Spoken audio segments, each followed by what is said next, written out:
Hi, so I really wanted to get this done. I've been really busy, but I really wanted to make this happen. So I'm gonna make this really quick and to the point. Usually these videos go on pretty long because I love talking and there's a lot to talk about, but I'm gonna make it really fast, so here I go. First group date, I love Nick and Megan. They're so funny. I love Parks and Rec and Will and Grace. It was so funny to have them on The Bachelor. And I mean, it was a star-studded episode with Nick, Megan, and Billy Eichner. So it was jam-packed. I would have loved to go on that group date because it looked like a lot of fun, and it's not just because I'm a total theater girl, but I think I could say a pretty good story, and I think it would have been a lot of fun. I liked listening to the ladies do it. There were a lot of funny ones and some touching ones. And yeah, I really like Elise on this date. We really got to see more of her before. We really didn't know that much about her. She's one of the older ladies in the group, and I just really liked the vibe that she brought. Her story was cute and funny, and Colton obviously really liked it because he gave her the group date rose. And yeah, I really like her. She seems genuine and more mature and down to earth. So yeah, I think she deserves it. She was a standout for me on that date. Obviously, Demi stood out, and you know what? I don't hate her. A lot of the ladies were upset and didn't like her, especially Tracy. She was not feeling Demi at all. And you know what? You gotta do what you gotta do, and you can't hate somebody for playing the game. You have to play it just as well or better. The whole jealousy and things like that really bothers me. I just find it super irritating. Yeah, so the whole drowning in some bitches, yeah, that to me is just irrelevant. And then Catherine's like, well, I could swim, which was funny. It was a good comeback. Yeah, I guess it's starting to seem like Demi's gonna be more of the villain for the season rather than Catherine. Demi's gonna be getting more screen time throughout the season, and that's what we see through the promos. Colton likes her, and I think that's the difference. I don't really think he likes Catherine all that much. I think he actually likes Demi, and she's playing a good game. She's making him pay attention to her, and she got that kiss from him, jumped off stage, kissed him, and he kissed her back, and I don't think he hated it. You know, you gotta do what you gotta do. I do think she crossed the line when she picked up that rose and said, "This is mine." Like, I think that's disrespectful. Like, don't touch the rose. Like, only Colton touches a rose and the lady that he gives it to. So, like, you could say she's immature. I mean, yeah, she's 23 years old, and I hate to bring age into it, but she's my age, and that's obviously going to be different than somebody that's, you know, in their 30s.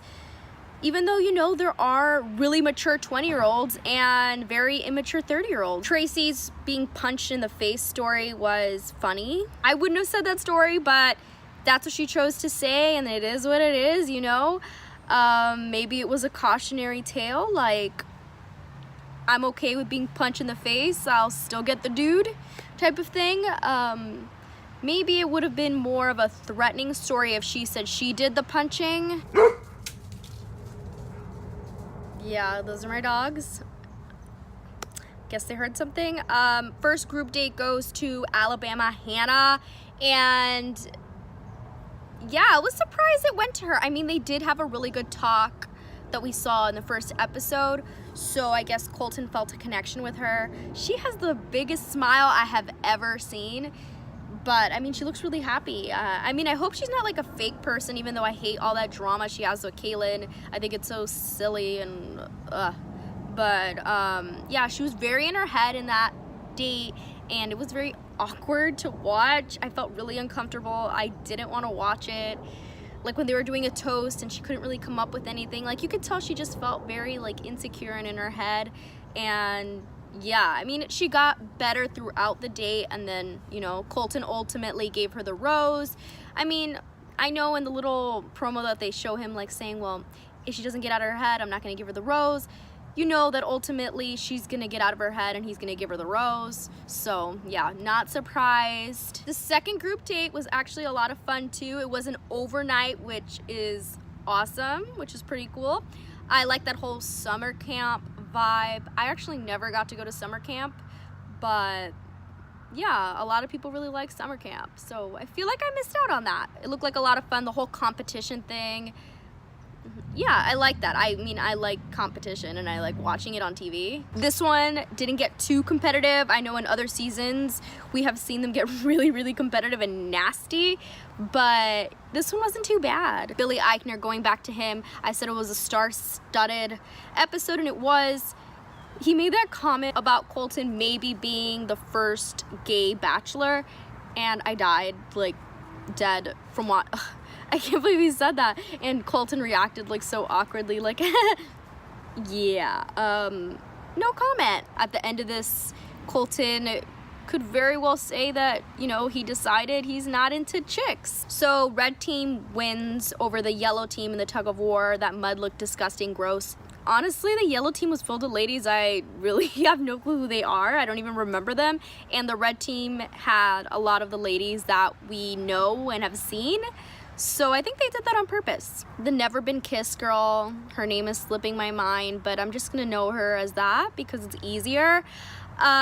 She shared her story with Colton and he was like, oh, cool. I think she thought she would get a kiss after that. Pretty sure she said it as well. And she didn't. He didn't kiss her, but guess what? She got the rose. She got something from sharing her story. So, you know, you go, girl. You know, I would love for something to come out later on this season that she's actually lying, that she actually has been kissed and she's not a virgin. Like one of her past boyfriends just like shows up and is like, she's a liar.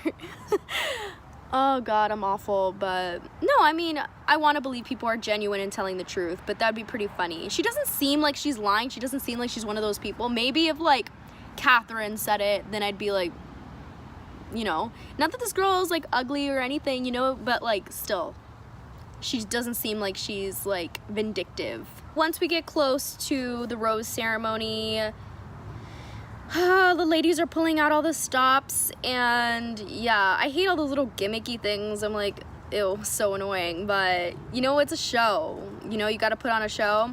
The air horn thing was like cringy, I hated it. And then one of the other girls comes out and starts banging stuff as well. And then that whole little spat, or even if you could call it that, between Demi and Tracy. Tracy's been very emotional this episode, and she just does not like Demi.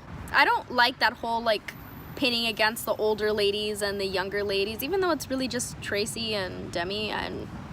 But yeah, it shouldn't be about that. I laughed a lot when Demi was mimicking the ladies and said, do you know what you did to Tracy? Do you know what you did to Tracy? Do you know what you did to Tracy? So then the rose ceremony came. It was all dramatic because Tracy hadn't gotten a rose yet, but guess what? She gets the last rose. And then, you know, some ladies go home, and to be honest, I didn't even know who they were. So yeah, that's the recap for episode 2. Share your thoughts with me. What do you guys think? Do you like this season? What ladies are you rooting for? Which ones are you like, I'm ready for you to go home? Share with me, guys. Don't forget to subscribe. And yeah, Jetta.